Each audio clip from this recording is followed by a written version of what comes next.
번째 경기 부산 KCC 대 서울 SK 분석 시작해보겠습니다. KCC는 전반기 마지막 경기에서 삼성에 패하며 6위 경쟁에서 밀려났다. 그러나 이 경기부터는 팀이 원하는 풀 전력으로 나설 수 있다.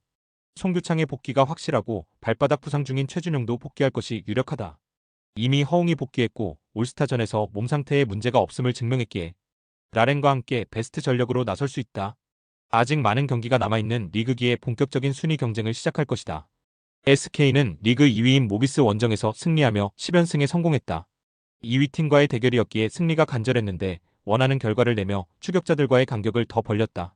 이번 시즌 은퇴가 유력한 자밀원이가 30점 11리바운드로 상대 골밑을 폭격했고 김선영과 안영준이 나란히 두 자릿수 득점을 기록했다. KCC의 승리를 본다. 10연승 중인 SK의 기세가 워낙 대단하긴 하지만 부상자가 돌아온 홈팀이 라이벌 상대로 충분히 해볼 만한 경기다. 특히 친정팀 상대로 늘 최고의 활약을 하는 최준용이 안영준과의 대결에서 우위를 보일 것이다. 라렌이 원희에게 쉬운 득점을 허용하지 않을 것이고 허웅과 이승현 등이 주전 구간에서 활약할 KCC가 SK의 연승 행진을 가로막을 것이다. 두 번째 경기 창원 LG 대 울산 모비스 분석 시작해보겠습니다. LG는 목요일 홈경기에서 손호에 역전승했다. 경기 내내 얕은 안조에 빠지며 손호 상대로 우위를 점하지 못했는데 슈퍼클러치 상황에서 마무리가 결정적이었다. 30분을 소화한 데릴 멀로가 78%의 야투 성공률로 18점 14리바운드를 기록하며 팀의 역전승을 이끌었고 전성현이 6 이상의 공백을 메우며 3점슛 4개를 성공했다. 모비스는 지난 목요일 홈경기에서 SK에 패하며 1위 SK와 승차가 더 벌어졌다. 프림의 부진 속에 25분을 출전한 숑롱이 24점 10리바운드로 활약하며 오원희에게 밀리지 않았지만 에이스 역할을 해줘야 하는 이우석의 부진이 아쉬웠다. 8리바운드와 5어시스트 등을 기록했지만 야투 성공률이 21%에 불과했고 박무빈은 무득점에 그쳤다. 모비스의 승리를 본다. 손호와 SK 등에 패하며 최근 다소 흐름이 안 좋긴 하지만 마레이와 6 이상이 빠진 LG 상대로는 충분히 우위를 점할 수 있다. 특히 정인덕과 박정현 등이 빅맨으로 나설 LG 상대로 김준일과 신민석 등이 경기를 잘 풀어갈 것이다. 멀로의 사이즈를 공략할 숀 롱과 프림의 페인트존 공략도 있을 모비스가 승리할 것이다. 세 번째 경기 고양 손호 대 한국가스공사 분석 시작해보겠습니다. 손호는 LG 원정에서 경기 내내 밀리지 않았지만 승부처 마무리에 실패하며 패했다. 이정현과 김진유, 정희재 등 핵심 선수들의 결장 이슈에도 정성조와 민기남 등 식스맨들이 기대 이상의 활약을 했고 번즈가 12점 15리바운드로 골밑에서 밀리지 않았는데 이제도 외에 믿을 만한 공격 옵션이 없었다. 가스공사는 전반기 마지막 경기에서 종료 버저와 함께 들어간 니콜슨의 버저비터를 앞세워 KT에 역전승했다. KT의 후반 공세에 밀리며 역전을 허용한 경기였는데 니콜슨의 마무리가 좋았다. LG와 함께 공동 3위권을 유지하며 7위 팀과 간격을 벌렸기에 플레이오프 진출에 유리한 고지를 점령했다.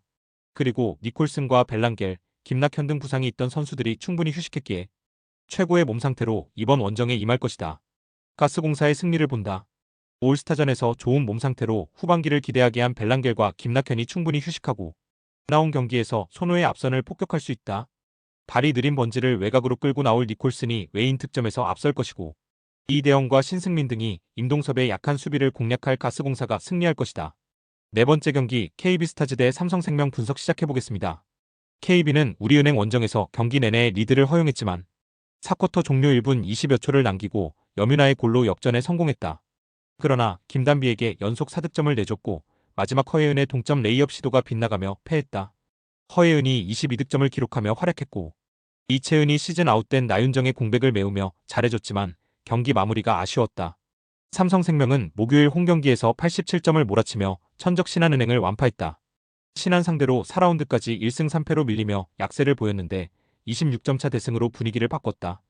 배혜윤이 상대 빅맨인 리카와의 맞대결에서 완승을 거두며 22점을 기록했고 가족이 지켜본 키아나 스미스가 13.5어시스트로 공격 조율을 잘했다. 삼성생명의 승리를 본다. KT는 강희슬이 최근 초장거리와 스텝백 등을 섞은 3점포로 득점을 이끌고 있다. 그러나 나윤정의 부상 아웃으로 인해 팀 내 슈터가 한 명 줄었고 여민아가 빅맨으로 나설 정도로 높이에 문제가 있다. 배혜용과 이해란 등이 높이에서 우위를 가져갈 수 있고 키아나 스미스가 팀 공격을 주도할 삼성생명이 연승에 성공할 것이다. 다섯 번째 경기 OK금융그룹 대 대한항공 분석 시작해보겠습니다. OK는 화요일 경기에서 한전에 역전패했다. 모처럼 활약한 웨인 아포지 크리스를 앞세워 1세트를 듀스 끝에 따냈지만 2세트 이후 밀리며 리버스 스윕을 당했다. 크리스와 박성진, 김웅비 등이 새롭게 공격진을 이끌었는데 차지환의 공백이 경기가 진행될수록 느껴졌고 신호진이 긴 시간을 코트에서 뛰지 못했다. 그래도 쇼타가 코트에 나서며 앞으로를 기대하게 했다. 대한항공은 지난 수요일 홈경기에서 풀세트 접전 끝에 우리카드에 승리했다. 범실이 많았기에 상대에 2세트를 내줬는데 5세트 클러치 상황에서 요스바니의 마무리가 좋았다. 전체적인 공격 성공률이 떨어지긴 했지만 26점을 기록한 요스바니 외에도 김민재와 진지휘 등 중앙 미들 블로커 듀오가 나란히 10득점 이상으로 팀의 힘이 됐다. 대한항공의 승리를 본다. 크리스가 직전 경기에서 살아난 OK의 선전을 기대할 수도 있지만 신호진의 몸 상태가 100%가 아니고 차지환도 부상을 안고 있다. 정지석이 공수의 중심을 잡으며 요스바니의 공격 부담을 덜어줄 수 있고 김민재와 진지휘, 조재영 등이 중앙에서 우위를 점할 대한항공이 승리할 것이다. 6번째 경기 흥국생명 대 현대건설 분석 시작해보겠습니다. 흥국생명은 지난 화요일 홈경기에서 기업은행을 잡고 승점 50점 고지를 밟았다. 현대건설과 정관장의 추격이 거센 최근인데 중요한 승점 3점을 따냈다. 마테이코가 12점을 기록하며 어느 정도 역할을 했고 김연경은 40%의 성공률로 21점을 기록했다. 서브에서 2점을 뽑아낸 피치의 활약도 있었기에 이제 1위 수성을 원하고 있다. 현대건설은 주중 홈경기에서 정관장에 역전패했다. 3세트까지 세트 스코어를 앞서며 승점 3점을 노렸는데 1점 추가에 그치며 정관장에게 추격을 허용했다. 위파이가 53%의 성공률로 18점을 기록하며 맹활약했고 모마가 30점 가까이 해줬지만 고비를 넘기지 못한 것이 아쉬웠다. 3옵션 역할을 해줘야 하는 정지훈의 부진도 패인이었다. 현대건설의 승리를 본다. 마테이코가 직전 경기에서 10득점 이상을 기록한 흥국생명이지만 아직은 팀의 기대만큼 영향력을 보이는 건 아니다. 또 피치 외에 확실한 미들 블로커가 없는 흥국이기에 양효진과 이다현의 높이를 저지하기 어렵다. 김연경이 홈에서 쉽사리 물러서진 않겠지만 아포짓의 우위가 있고 중앙에서 득점을 만들 현대건설이 승리할 것이다. 스포츠 당첨에 제일 중요한 건 조합입니다. 각 팀 분석을 잘한다고 하여도 조합을 못할 경우 큰 배당을 가져가지 못하는 거 다들 아실 겁니다.